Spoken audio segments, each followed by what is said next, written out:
RTS and FPS games have been around since the 90s, but were you aware of the times they crossed over into each other's domain? You can probably think of one or two, but you may have also missed a few along the way.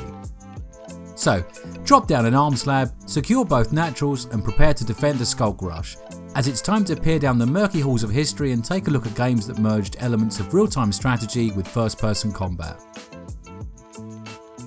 Before we look at our first title, let's clarify what we're talking about here. By RTS, we mean a traditional real-time strategy game, which features resource collection, base building, unit production and upgrade research. There are some first-person games that feature a team commander, but these don't have much in the way of resource collection, base building or tech upgrades. Battlefield 2 was one of the first games I remember with this commander view, but it was mostly limited to giving orders and calling down artillery strikes. Was it a cool feature? Hell yeah, but it's a little outside of what we're going to cover in this video. So, where does it all start? Well, as usual, these histories often have a lot of crossover and it can be quite hard to pin down exactly what games qualify and what games don't. So, I'm going to pick the ones that I remember and that I played myself. If I missed something, let's talk about it in the comments. For me, it all started with Microsoft Allegiant, a game I first discovered at a LAN party in my late teens.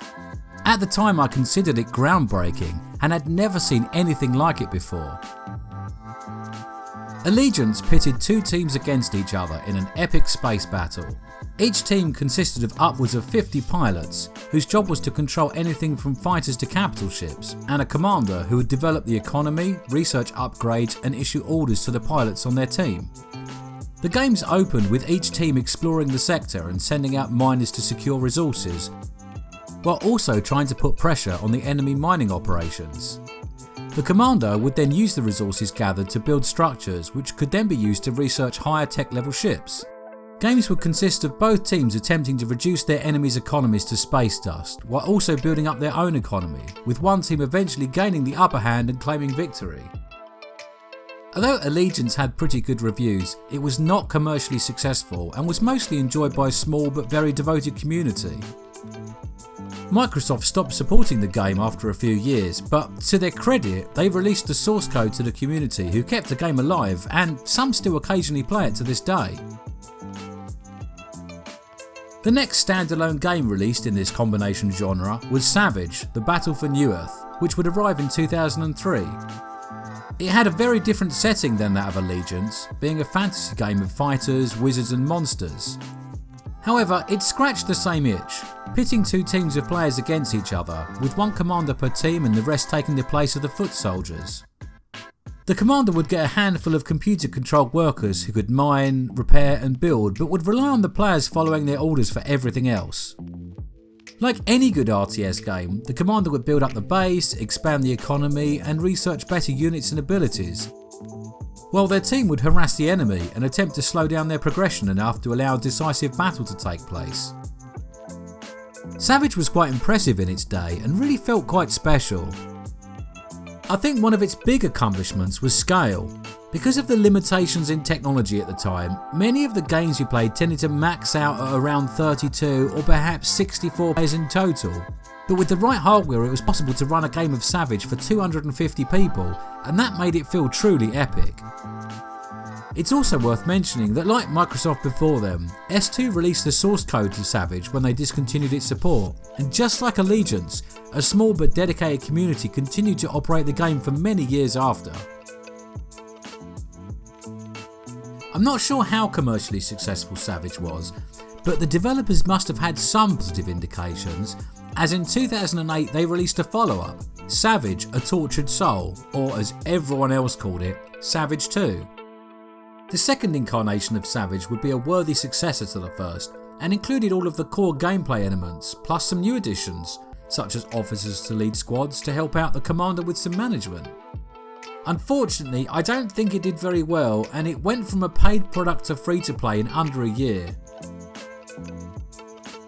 This was the last instalment of S2 Savage, but not the last we would hear of New Earth, the universe they created, as S2 would go on to produce the hugely successful Heroes of New Earth, or HON, which arrived just a month or two before League of Legends and served as a very faithful successor to the popular Dota map for Warcraft 3. Although Hon did very well for quite some time, it started to struggle and didn't transition well into a free-to-play model, eventually being sold off in 2015. S2 did try their hand at a new MOBA called Strife, but this was unsuccessful and the company would unfortunately wrap up operations in 2018. But let's rewind the clock a little. Back in the early 2000s, Valve's Half-Life was still very popular and had one of the biggest and best modding communities that gaming had ever seen. We were going about our business playing Firearms, Counter-Strike, Team Fortress, Rocket Crowbar and 100 others when we were suddenly smacked about the face by Natural Selection. This mod tapped into three things we all loved at the time: first-person shooters, real-time strategy games and the film Aliens. Natural Selection pitted two teams against each other, one consisting of gun-toting armour-clad future soldiers and one chock full of wall-climbing, face-shredding aliens. Each team would feature a commander who would issue orders, build the infrastructure and research new weapons and armour, or in the case of the aliens, new upgrades and new abilities. What was really nice about Natural Selection was how asymmetrical the two opposing forces were. The overall objective was the same: kill the enemy and destroy their infrastructure, but the methods and tools available were totally different. The game was not just fun and challenging, but also very exciting and had some great sci-fi horror elements. The tension as you and a couple of marine buddies pushed down a dark corridor towards a resource point was palpable, and there were certainly a few jump scares when a lurker would appear out of nowhere, tear your point man to shreds and disappear again. Natural Selection would do very well for quite some time, but as the years passed it would slowly fall out of favour, while in the background the developers worked on what they hoped would be their masterpiece, a full game built on their own engine, Natural Selection 2. Released in 2012, the sequel was a great follow-up and featured improved gameplay and superior graphics. It was met with rave reviews and sold hundreds of thousands of copies, and the first couple of years would see a consistently high player base. Unfortunately, it tailed off hard sometime around 2014 and never recovered. But until earlier this year it was still officially supported, and it does still have a couple of hundred players at peak times. Unknown Worlds, the developer, would later be known for creating the massively popular Subnautica, which has hundreds of thousands of positive reviews on Steam and plenty of people still playing. Not bad for a studio that was formed off the back of a Half-Life mod. But now onto something a little different. I think it would be a disservice if we didn't mention Battlezone. I find this quite hard to talk about and to know exactly where it fits in, as there are lots of different things called Battlezone, but we're specifically referring to Activision's 1998 release, Battlezone, and Rebellion's 2016 release of Battlezone Redux. Battlezone had the usual building, gathering and unit production features of an RTS, but lacked a commander view, with everything being managed by the player in first person mode.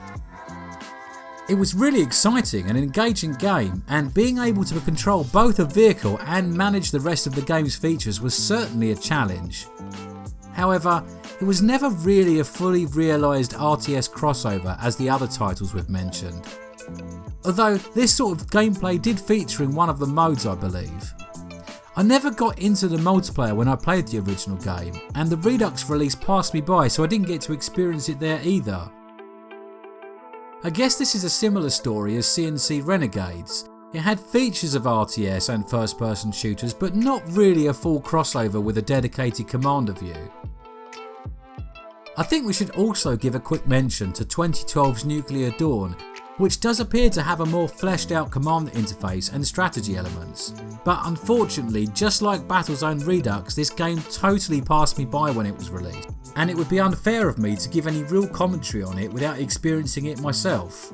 If anyone watching did get a chance to play this or Battlezone Redux when they were current, I would love to know your experiences, so please leave me a comment if you can.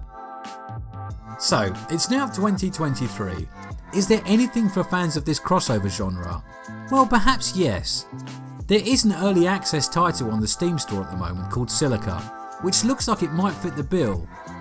Set on a desert world in a sci-fi setting, Silica features 3 playable factions, 2 human and 1 alien, who fight over resources using a mix of lasers, missiles and claws.